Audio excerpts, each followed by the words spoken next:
ফ্লাইওভারগুলো আছে, মেট্রো রেলগুলো আছে, সমস্ত জায়গাগুলো, এখানে প্রতিটা জায়গায় আপনি দেখবেন যে ব্যবস্থাপনার ঘাটতি, সিস্টেম নাই।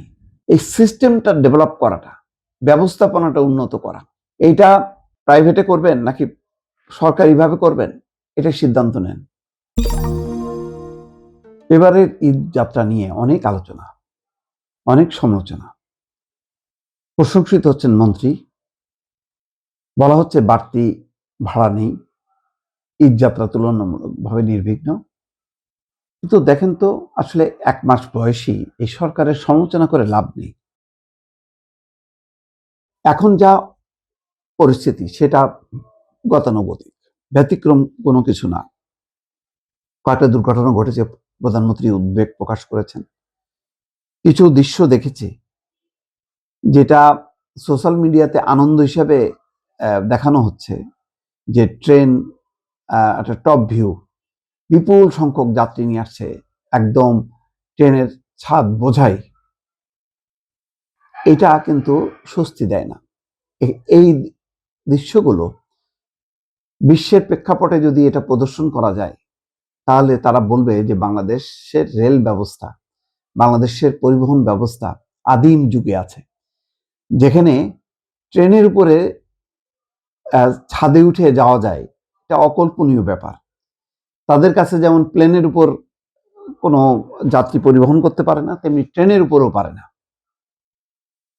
অবৈধ, অননুমোদিত এই যাত্রা নিরাপদ না, বিপজ্জনক। তো সুতরাং আমরা এখানে কোনো প্লাস পয়েন্ট পাবো না, মাইনাস পয়েন্ট পাবো না। বছরকে বছর চলছে। তারপরে লঞ্চ ঘাটের অবস্থা দেখেন, যেভাবে একটা নারীকে দেখলাম লাফ দিয়ে উঠতে, তারপরে যে ট্রলার দিয়ে উঠতে যে অ্যাক্সিডেন্ট, 2 জন মারা গেল হুড়হুড়িতে। এগুলো নতুন না, চলছেই। কিন্তু বিষয়টা হলো যে আমরা এই ব্যবস্থাপনাটা উন্নত করতে পারিনি। এখন নির্বাচিত সরকার কি করতে পারে? নির্বাচিত সরকার বলছে তারা মেগা প্রজেক্ট করবে না, খুব ভালো কথা। কিন্তু একটা অনুরোধ করি, ঢাকা জয়দেবপুর, ঢাকা সিলেট, এই রোডটাকে চলাচলের উপযোগী করেন। 10-12 ঘন্টা লাগবে সিলেটে যাইতে। সিলেট অন্যতম একটা গুরুত্বপূর্ণ বিভাগ, শহর। নানা কারণে সিলেট একটা গুরুত্বপূর্ণ বাণিজ্যিক পয়েন্ট, টুরিস্ট পয়েন্ট হিসেবে পরিচিত। এই সরকারের কাছে প্রত্যাশা থাকবে এবার ঢাকা সিলেটে যাতে নির্বিঘ্নে 3-4 ঘন্টায় যাতে যাওয়া যায়, তেমন উপযোগী একটা সড়ক অন্তত করুক, ব্যবস্থাপনাটা করুক। সড়ক নতুন করে নির্মাণ করা দরকার নেই, যেটা আছে সেটাকে আরেকটু চওড়া করে, যাতে এমনভাবে রোড ডিভাইডার দিয়ে দুপাশে যাতে খুব দ্রুত গতিতে যাওয়া যায়। আর ঢাকা চট্টগ্রাম, ঢাকা খুলনা এই মহাসড়ক যেটা আছে সেটার ব্যবস্থাপনাটা ভালো করা।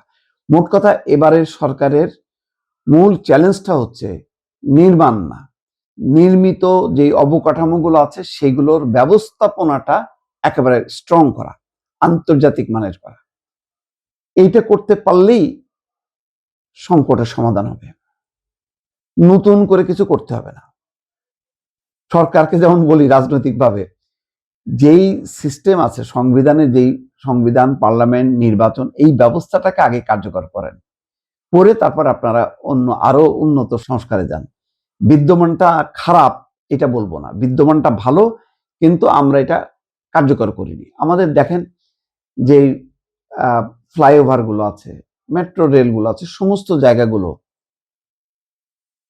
এখানে প্রতিটা জায়গায় আপনি দেখবেন যে ব্যবস্থাপনার ঘাটতি, সিস্টেম নাই।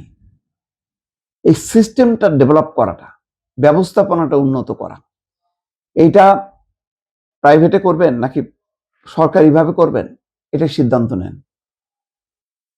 এইটা যদি করেন অনেক দুর্ঘটনা রোধ হবে। আর যদি মনে করেন না ট্রেনের ছাদটাকে অ্যাভয়েড করা যাবে না, নতুন নতুন বগি বা ইঞ্জিন এনে এই চাহিদা পূরণ করা যাবে না, দয়া করে ছাদের উপরে ওঠার, ছাদের উপরে বসার রেলিং এমনভাবে করে দেন যাতে ধরে বসে থাকতে পারে, যাত্রাটা যাতে নিরাপদ হয়। কিন্তু এটা সেকেন্ড অপশন। প্রথম অপশন হলো আপনি আরো বগি দেন, ইঞ্জিন দেন, রেলের সংখ্যা বাড়ান, দয়া করে যেইভাবে কোনো রকম প্রোটেকশন ছাড়া যেভাবে বসে থাকে, যেভাবে চলতে থাকে, একটা হার্ট ব্রেক হলে হলে অনেক লোক মারা যেতে পারে। এইটার একটা সভ্য অবস্থায় নিয়ে আসতে হবে।